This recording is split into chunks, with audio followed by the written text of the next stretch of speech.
Hello everyone.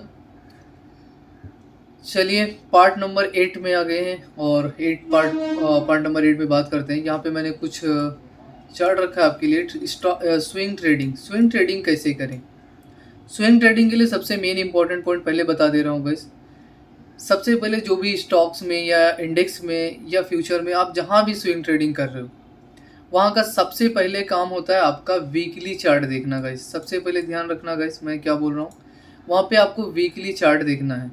जब आप weekly chart देख लो फिर उसके बाद आपको टर्न आउट होना है डेली टाइम फ्रेम पे गाइस। ध्यान देना गाइस, डेली टाइम फ्रेम से जब हटोगे तो गाइस हावरली टाइम फ्रेम पे।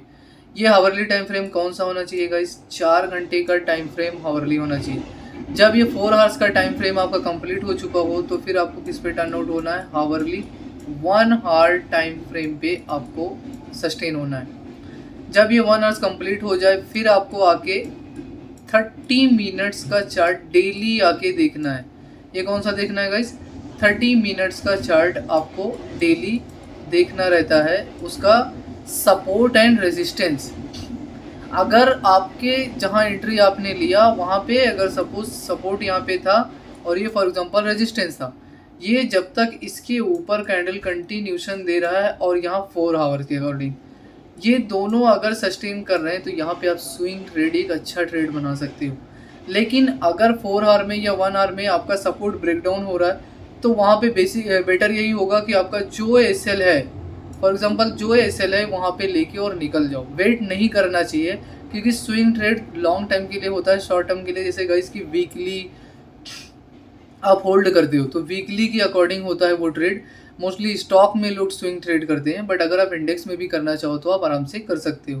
पहला फिर रिपीट कर देने का, पहला आपको चेक करना है वीकली चार्ट, फिर डेली टाइम फ्रेम, फिर 4 आवर का टाइम फ्रेम, फिर 1 आवर का टाइम फ्रेम, देन 30 मिनट पे support and resistance find out करना है। ठीक है, चलिए थोड़ा सा आगे बात करते हैं गाइस। स्विंग ट्रेड में स्टॉक को बाई करके 2 दिन से कुछ महीने तक रखा जाता है, ये चीज़ ध्यान रखना। स्विंग ट्रेड जैसे मैंने अभी बोला कि 1 वीक से 2 वीक तक आप अपना स्विंग ट्रेड कंटिन्यू कर सकते हो। ये शॉर्ट टर्म मूवमेंट के लिए ट्रेड किया जाता है। स्विंग ट्रेड में कैसे काम करना है, आइए इसे स्टेप बाय स्टेप मैं आपको एक सिंपल एंड साधारण आपको समझा रहा हूँ कैसे करना है। फॉर एग्जांपल यहाँ पे आप 4 आवर का टाइम फ्रेम देख रहे हो गाइस, और यहाँ पे एक सेलिंग आया और यहाँ पे एक सपोर्ट ले लिया।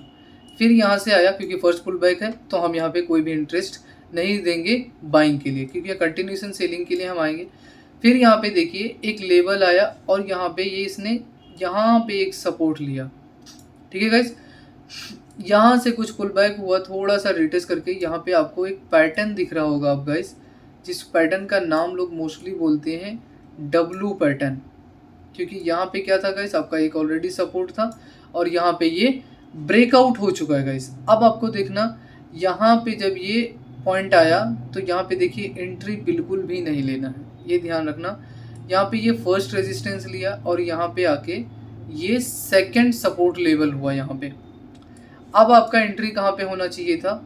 ये सेकंड टाइम यहाँ पे सपोर्ट ले लिया, इट मीन्स यहाँ पे गाइस क्या है देखो, स्ट्रॉन्ग मूव बायर यहाँ पे बैठ गए थे। तो ये सेकंड टाइम पे तो ब्रेकआउट देंगे नहीं ना, ब्रेकडाउन होने देंगे इसको, तो आपका एंट्री यहाँ पे हो जाना चाहिए। ये 4 आवर का टाइम फ्रेम है गाइस, ध्यान से देखना। और ये आपका इसके बाद क्या करना चाहिए, यहाँ पे आपका S L strict S L होना चाहिए। स्ट्रिक्टली आपको एस एल ही अपना रखना है। आप देखो जैसे ये ब्रेकआउट दिया था आपने एंट्री लिया और एस एल यहाँ पे कर लिया, कंटिन्यूशन में जाना है गाइस, क्योंकि ये पहला सब रेजिस्टेंस था।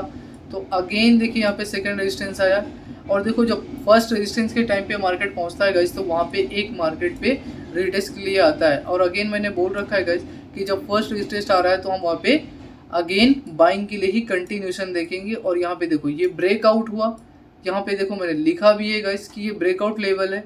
और यहाँ से आप कंटिन्यूशन अपना 4 आवर के हिसाब से अगर तो 12 आवर समथिंग, मतलब 2-3 दिन तक आपका ये ट्रेड बहुत अच्छा चला। फिर अगेन आया उसी ब्रेकआउट लेवल पे सस्टेन कर रहा है मार्केट, ध्यान से देखना गाइस। यहाँ ही इसी पे लेवल पे मार्केट सस्टेन कर रहा है। यहाँ पे आपको वेट करना है अगर बुलिश कैंडल यहाँ पे कंफर्म, क्योंकि ये हैमर कैंडल बना। हैमर कैंडल बनने के बाद गाइस देखो ये बुलिश कैंडल एक बहुत स्ट्रॉन्ग कैंडल बना। यहाँ पे आप क्या कर सकते हो, अपना चाहो तो ये एस एल को ट्रायल करके आप यहाँ तक ला सकते हो, अगर नहीं चाहते हो कंटिन्यूशन में जाना है तो wait for this breakout guys. Again support and resistance create कर रहा है, तो यहाँ पे अपसाइड मूव के लिए आपको क्या करना है, आप कंटिन्यूशन के लिए आप जा सकते हो। लेकिन ये फर्स्ट किस लिए बोला था, क्योंकि ये प्रीवियस रेजिस्टेंस था गाइस, इस चीज़ के लिए मैं बोल रहा था कि यहाँ पे ये इंपॉर्टेंट रोल करेगा। यहाँ देखो ब्रेकआउट आया, सबसे बिग कैंडल बना के यहाँ पे निकला, और यहाँ पे भी बहुत बड़ा कैंडल एक बना के एक अच्छा सा आपको दिया। तो ये समझ में आ गया होगा आपको गाइस। तो जब भी आपको देखो आपका सपोर्ट एंड रेजिस्टेंस, उसके अकॉर्डिंग ही अपना ट्रायल एसएल भी कर सकते हो, और उसी के अकॉर्डिंग अपना अमाउंट जो है वो बुक कर सकते हो, प्रॉफिट जो है बुक कर सकते हो, या लॉस वट जो भी चीज़ है वो according to support and resistance के अकॉर्डिंग बहुत काम आता है। तो टाइम फ्रेम के अकॉर्डिंग मैंने आपको बता दिया, उसी के अकॉर्डिंग आप देखना। चलिए thank you guys, next part के लिए वेट करना, नेक्स्ट पार्ट भी वीडियो आएगा।